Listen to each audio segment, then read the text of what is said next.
تقویٰ کسے کہتے ہیں؟ اللہ کے احکام کو بولو بھائی. یہ میں جان جان کر ٹاپک لاتا ہوں, یہ نہ سمجھو کہ مجھ پہ یہ مسلط ہو گیا ہے. ہاں, بعض لوگ مجھے تانا دیتے ہیں کہ یار آپ سے برداشت نہیں ہے, پھر لے آتے ہیں. یہ جان بوجھ کر لاتا ہوں میں, معاشرے کی ضرورت ہے, سمجھ رہے ہو؟ اتنا بیوقوف نہیں ہوں کہ ایک چیز میرے اوپر, اور مجھے یہ بھی پتا ہے کہ بہت سے لوگوں کو یہ ٹاپک بہت ناپسند ہے. اس کے باوجود میں اس ناپسندیدہ ٹاپک پہ بات, حالانکہ ہے کتنا پسندیدہ ہے کتنا پسندیدہ, پھر بھی لوگ کیا کہتے ہیں ناپسند. تو وہ ایک ہمارے دوست ہیں یو کے میں, وہ ان کی کوئی کولیگ تھی, تو وہ میرے پاس فون آتے تھے, یار یہ مسئلہ ہے, یار یہ. میں نے کہا بھائی شادی کر لے یار. کہنے فلپینی ہے, میں کہاں سے شادی کروں گا اس سے. میں نے کہا مسلمان کرنے میں کتنا ٹائم لگتا ہے. تو مسلمان کی شادی ہو گئی, 3-4 سال ہو گئے. دیکھو گناہ سے اس کو بھی بچا لیا, خود بھی بچ گئے, تو اس میں کیا جا رہا ہے. نہیں کرو گے تو وہ بھی گناہ میں مبتلا ہوگی, کسی دوسرے مسلمان کو بھی خراب کرے گی. تو بعض چیزیں ایسی ہیں کہ ہمارا دل اولاد سے محبت کا دل چاہتا ہے کہ نہیں چاہتا, تو شریعت نے روکا ہے ہمیں اس سے. بیوی سے محبت کا دل چاہتا ہے کہ نہیں چاہتا, تو شریعت نے روکا ہے اور عبادت قرار دے دیا. ماں باپ سے محبت عبادت. پیسے کمانے کا دل چاہتا ہے کہ نہیں چاہتا, تو اللہ نے کہا کماؤ بھائی. نہیں کماؤ گے تو کیا ہوگا, بھیک مانگو گے, لوگوں کے سامنے ہاتھ پھیلاؤ گے. مشرکین مکہ جب حج کرنے جاتے تھے تو زیادہ راہ نہیں لے کے جاتے تھے, کہتے تھے ہم اللہ کے گھر جا رہے ہیں, اللہ پہ توکل کر کے جائیں گے, اللہ کھلائے گا, اللہ پلائے گا. پھر جب چوڑے میں آتے تھے نا تو بھیک مانگنا شروع کرتے تھے وہاں جا کے. تو اللہ نے فرمایا وَتَزَوَّدُوا, جب حج کرنے جاؤ زیادہ راہ لے کے جاؤ, فَإِنَّ خَيْرَ الزَّادِ التَّقْوَىٰ, اس لیے کہ سب سے بہترین ذات تقویٰ ہے. کیا مطلب؟ وہاں جا کے لوگوں کے سامنے ہاتھ پھیلانے کا گناہ, اس سے بچنا سب سے بہترین زیادہ راہ ہے.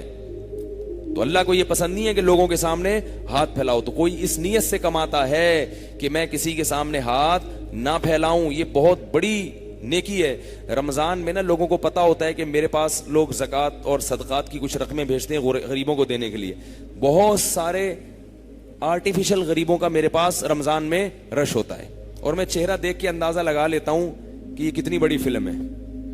ایسی ایسی کہانیاں گڑھتے ہیں آ کے, مولوی صاحب ایکچولی بات اصل میں یہ ہے کہ میں تو مانگتا ہی نہیں, ہمارے تو باپ نے, یعنی سارے پورے وہی الفاظ نہیں ہیں, تھوڑا سا میں اپنا بھی مسالہ لگا رہا ہوں, لیکن اسٹائل یہی ہوتا ہے اسی قسم کا کہ ہمارے تو ابا نے بھی منع کیا مانگنے سے, ہمارے تو باپ دادا میں رواج ہی نہیں ہے. لیکن مسئلہ کچھ ایسا آ گیا ہے کہ بس وہ اگر میں نے یہ نہیں کیا تو میں ناجائز کی طرف چلا جاؤں گا, اور میں گناہ سے بچنا چاہتا ہوں. ان کو پتا ہے نا مولوی کی جیب سے کیسے پیسے نکلیں گے.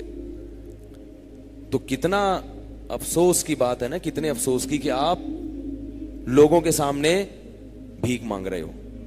اور بھکاریوں کے بارے میں میرا تجربہ ہے کہ کسی کو ایک دفعہ دے دو, موت تک آپ کی جان نہیں چھوڑے گا. ایک مشہور بھکاری ہے ہمارے محلے میں, پہلے میں اس کو میرے پاس آتا تھا, میں اس کو دے دیتا تھا, میں سمجھتا تھا بیچارہ مستحق ہے. کسی نے بتایا کہ یہ میرے پاس بھی آتا ہے, یہ فلاں کے پاس. پہلے میں سمجھتا تھا کہ یہ بھکاری نہیں ہے, یہ تو میرے سے اس خصوصی تعلق ہے, تو اس بیس پر. وہ شو بھی یہی کرتا تھا. پتا چلا کہ محلے میں ہر ایک کے سامنے یہ اس نے یہی شو کیا ہوا ہے کہ میں بھکاری نہیں ہوں, صرف آپ سے خصوصی تعلق کی بیس پر آپ کے سامنے اپنی حاجت رکھ رہا ہوں. تو مخصوص ڈریس ہوتا ہے ان لوگوں کا, پھٹے پرانے کپڑے ہوتے ہیں, چاہے یہ کروڑوں روپے کے بھی مالک بھی ہوں, پھر بھی دھوتی بنیان میں ہی گھومیں گے یہ. تو اللہ نے کیا فرمایا کہ بہترین ذات کیا ہے؟ تقویٰ. تو پیسے کمانے کا دل چاہتا ہے نا, یہ بھی تقویٰ ہے. کماؤ بھائی, اللہ نے کب روکا ہے, لیکن حلال کماؤ. بہت سارے کام ایسے ہیں جو ہمارا دل چاہتا ہے. اچھا, بعض چیزیں تقوی میں ایسی بھی ہیں کہ ہمارا دل نہیں چاہتا کہ ہم نہیں کریں. تقویٰ بھی یہی ہے کہ نہیں کرو, لیکن پھر بھی ہم کرتے ہیں. جب میت ہو جائے تو دل چاہتا ہے کہ پیسے اڑائیں, اتنی محنت سے ہم نے جو پیسے کمائے ہیں وہ دیگوں میں اڑا دیں. دل چاہتا ہے, کسی کا دل نہیں چاہتا, لیکن ہم پھر بھی اڑاتے ہیں. ہمارا دل نہیں چاہتا کہ ہم پیسے اڑائیں. اللہ بھی کہتے ہیں کہ نہیں اڑاؤ, مگر ہم اپنے نفس کی خواہش کے خلاف چل کے گناہ کر رہے ہوتے ہیں. اللہ کے بندو, کم از کم وہ گناہ تو چھوڑ دو جن کا دل ہی نہیں چاہتا, ٹھیک ہے نا. وہ گناہ تو چھوڑ دو جن کا دل چاہتا ہی نہیں ہے. وہ گناہ کرو جس کا دل چاہتا ہے, سزا تو اس کی بھی ہے لیکن مزہ بھی تو ہے نا. ایک گناہ ہے جس کا دل نہیں چاہ رہا پھر بھی کر رہے ہو, خام خواہ کی ٹھکائی, یہاں بھی ٹھکائی اس لیے کہ دل نہیں چاہ رہا, اور وہاں بھی ٹھکائی. کسی کا دل نہیں چاہتا اپنا پیسہ اڑانے کا, اسراف کرنے کا. پیسہ سب کو عزیز ہوتا ہے اور ہونا بھی چاہیے, اللہ کی بہت بڑی نعمت ہے, اس سے بہت سارے کام بن جاتے ہیں انسان کے, دین اور دنیا دونوں کے کام بنتے ہیں پیسے سے. حکیم الامہ مولانا اشرف علی تھانوی رحمہ اللہ نے لکھا ہے کہ پیسے کو معمولی نعمت نہیں سمجھنا چاہیے, بہت بڑی نعمت ہے. ہاں اگر اللہ نے کسی کو نہیں دیا تو صبر کرے, پھر وہ غربت والی نعمت کو سوچے کہ نبی صلی اللہ علیہ وسلم کو اللہ نے مسکین بنایا تھا, لیکن جب ہے اس کو ضائع. اگر پیسہ کم درجے کی نعمت ہوتا تو اللہ اس کو اڑانے کی اجازت دیتے کہ یہ تو کچھ بھی نہیں ہے, اڑا کے ختم کر دو. اسراف کو اللہ نے کتنا کبیرہ گناہ قرار دیا, کتنا کبیرہ گناہ قرار دیا.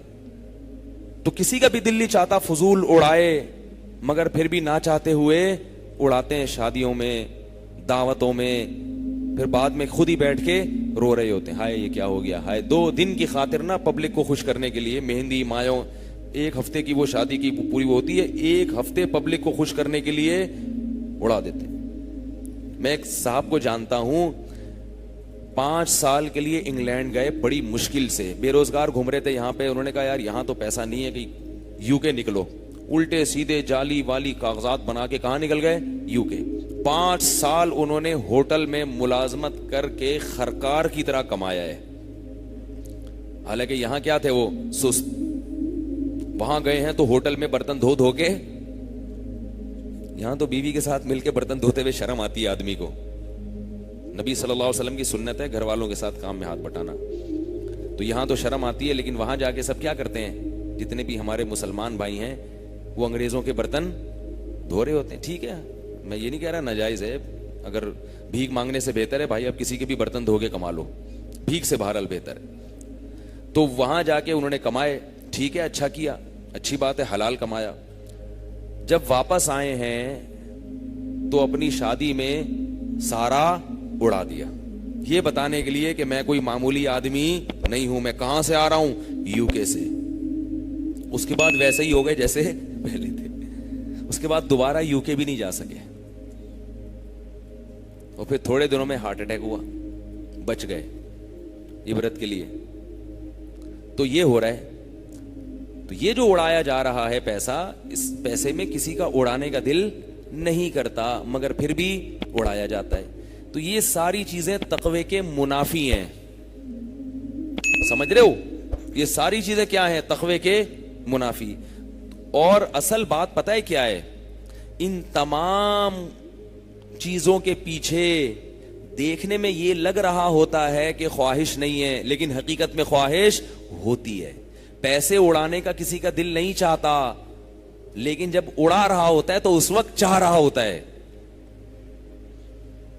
سمجھ رہے ہو, حالانکہ پتا ہوتا ہے کہ چوڑے میں آنے والا ہوں میں, لیکن پھر بھی جیسے ہیروئن پینے کا کسی کا دل نہیں کرتا, لیکن جب ہیروئن چاہیے ہیروئن پی رہا ہوتا ہے تو اس وقت دل کر رہا ہوتا ہے. تو سارا معاملہ کہاں کے ختم ہوتا ہے, اپنے نفس کی خواہشات کو لگام دینا. جس شخص میں یہ ملکہ پیدا ہو گیا کہ وہ اپنے نفس پہ قابو کر لے, اپنی خواہشات پہ کنٹرول کر لے, وہ دنیا میں بھی کامیاب اور آخرت میں بھی کامیاب. ہمارے اندر سب سے بڑا عیب جو ہے وہ یہ ہے کہ ہم اپنی خواہشات کو لگام نہیں دے سکتے. ہم کہتے ہیں کہ میرا جو دل چاہے گا میں وہ کروں گا. ہاں بعض دفعہ دل چاہتا ہے, معاشرہ اجازت نہیں دیتا تو معاشرے سے نہیں لڑتے. تو خواہشات پہ, اور زیادہ تر گناہ تو وہی ہیں, یہ تو چند ایک چیزیں ہیں کہ دل بھی چاہتا ہے اللہ بھی خوش ہوتے ہیں, لیکن زیادہ تر گناہ تو وہ ہیں کہ جن کا کرنے کا دل چاہتا ہے مگر اللہ وہ گناہ کرنے نہیں دیتے. اور یاد رکھو کہ جب تک گناہ نہیں چھوڑو گے اللہ کی طرف سے جہنم کے عذاب سے بچنے کا وعدہ نہیں ہے اور جنت کا وعدہ نہیں ہے. آج لوگ نفلی عبادت پہ بہت زور لگا رہے ہیں, فرائض و واجبات کی طرف توجہ نہیں ہے. عمرے بھی ہو رہے ہیں ماشاءاللہ, ہونے چاہیے بے پردہ ہو کے. خواتین ہم سے پوچھتی ہیں کہ عمرے میں چہرے پر چادر کا لگنا ناجائز ہے, لہذا ہم چہرہ کھول کے جاتے ہیں.